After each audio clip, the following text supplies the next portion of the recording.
Hi, this is Sharon Acoff-Sledge again. Chapter 3, the literature review. Um,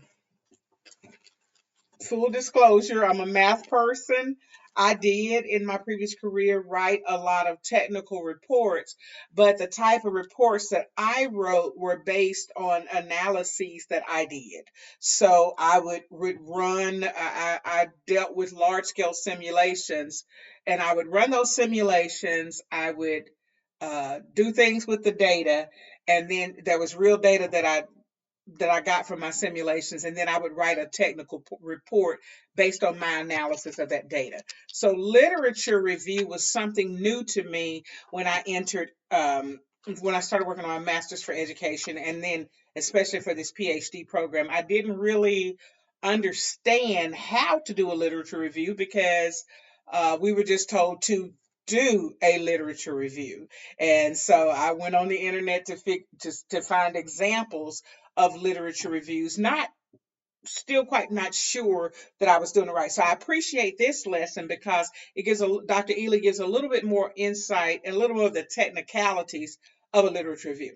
So the purpose of a literature review is to document how your study is going to add to the literature that's out there. So you don't want to study something that's already been heavily studied. There's plenty of research, plenty of data. Your research is not needed. So I believe with previous relatives that have their PhDs or their doctorate, EDD, PhD, they've written dissertations before. Their research had to be something unique that was not already out there in the research world. And so I always thought that was a monumental task, but now I understand more. There may be a lot of research out there on your topic, but maybe not on that specific area that you want to focus on. Um, so he said, it documents how your studies add to literature, and you could helps you to organize your research into subtopics by seeing what's already out there. Okay, so for quantitative studies and qualitative, the literature review justifies the importance of the research problem at the beginning of the study. So before you begin anything, um, the literature review would justify the need for that. I am going to, he listed a lot of databases, and I'm going to mention those toward the end, that I do want to look at to make sure of what kind of research is out there about what I want to study for my dissertation. Uh, it also supports the theory or explanation that's used in the study. As he said in the previous chapter, we who are working on our PhDs, we're basically unknowns in the field that we're about to study. So we do need to have literature there to back up what we are going to, our theory, and then subsequently our explanation. And it's also in both cases, in qualitative and quantitative, the literature review, you can use that to compare your results at the end of the study. So, are my results consistent with research that's out there, or am I the next great thing in education and my research is accurate but inconsistent with previous research? So, maybe that's something that we need to look at further. Okay, so and so he said that is done at the end of the study. That was interesting to me. And he also gave the 6 steps on conducting a literature review by identifying key terms. Um, and you use those key terms to locate the literature. And he mentioned the databases, ERIC, EBSCO, Google Scholar, dissertation abstracts, a whole bunch of other things that he listed. And I appreciate that list because it's going to help me when I'm searching for information. Um, he said, or you could just look up journals directly and look at those articles.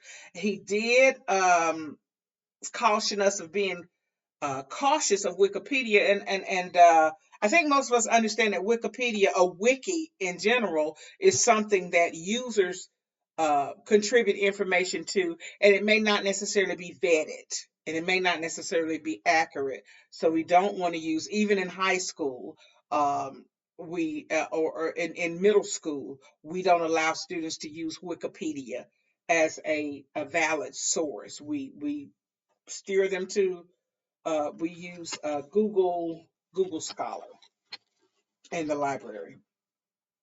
Um, Also, he said he mentioned evaluating and selecting literature. That's a lot of work. And so far, I get articles each week on mathematics education. Well, I'm sorry, each day. And so when I get those PDF articles, I read them. They come from different journals. I read them and I decide whether or not I want to keep it for research reasons. And I put them in different folders. I don't throw any of them away. I keep them all, but I categorize them in different folders as to whether I want to read it completely later, use it for research later. And also, he said, organize your literature. So if he gave an example of frogs, and I thought that was very helpful. So you might want to look at, frogs, tadpoles versus frogs, frogs versus toads. And once you decide on frogs, you want to sort them into the different types of frogs that you want to study. So that was interesting, and that was a good example to help me to understand how to organize the literature, then synthesize the literature by putting things together with commonalities, and then you actually write the literature review at that point. And he talked about, as you're doing your literature review, you want a working title, um, a short general research question, and he also mentioned looking at the reference sections, which is something I've learned to do before my PhD. Look at the reference section to find your other references, and sometimes it sends me down a rabbit hole, and sometimes it sends me to the originator of that information. On the last thing that I did, uh, one of the authors that I found that wrote an article that I was interested in, I actually realized I had several of her books in my classroom that I use, and they were more of the practical books, different exercises that I could do and activities that I could do with my students. But I did not realize that she also had some theoretical research uh, documents out there. So that was a biggie. And then when he talked about how far you go back in the study, I know I'm going long, but when I first started teaching, I came, from engineering, being a housewife for a while. Um, it was a long journey from 2007 to 2016. So it was 9 years between leaving engineering and going into teaching.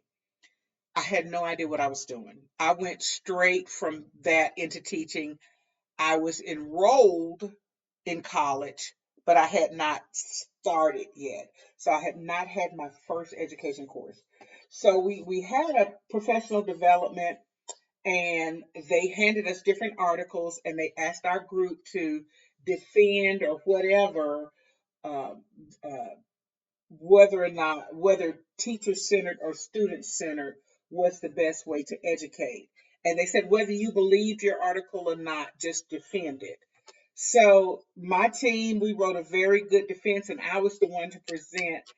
And the facilitator for the discussion, I don't know what it was. My team said because I was so persuasive, but she looked at my article. She said, "Your article is 20 years old," and she laughed. I thought, oh my God. So after that, when I have to write research papers, I make sure my literature is not more than 5 years old.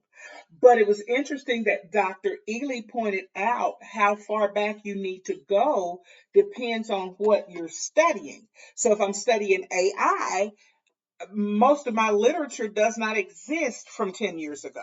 Okay.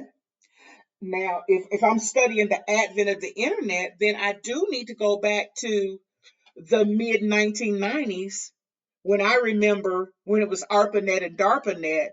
so that people would know the origin of the internet. And I actually worked on that stuff. So we would have to go back that far in literature to talk about the origins of the internet. Whereas if I were talking about the origins of AI, my data would be more recent. So I was thankful for that because I have lived with like humiliation from that moment up until that point where he said the age of your documents just depends on what you're studying. Thank you.